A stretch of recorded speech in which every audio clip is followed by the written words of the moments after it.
friends, I want to welcome you back to my channel and thank you for tuning in with me. As you guys know, I'm an optimizer and I absolutely love fixing hair. So I brought my model Andy in today and I want to point out a couple of common traits that I see when I get new clients walking through the door. So let me point them out because again, in men's hair, these are a lot of common things that I see. Number one is that there's a perimeter through the back. This is really common. It looks to me like they came in, they cut the haircut, and then they went back in and cut a perimeter through this bottom area. What that does is it creates weight.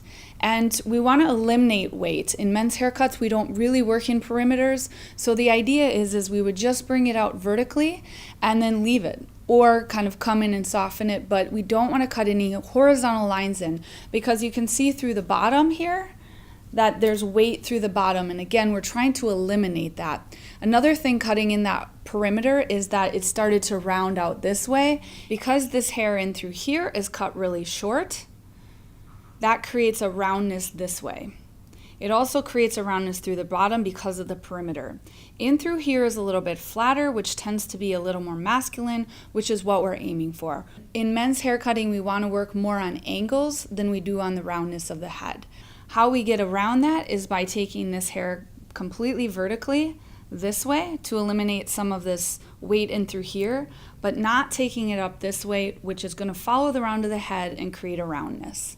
In men's hair, we typically want to work on the interior of the shape, leaving the perimeter towards the end and really not touching too much of it. If the interior shape is correct, we usually don't have to touch the perimeter too much. The length that I'm going to go is I'm not going to see any skin. I'm going to use my shear first. I'm going to come back in and use my clipper.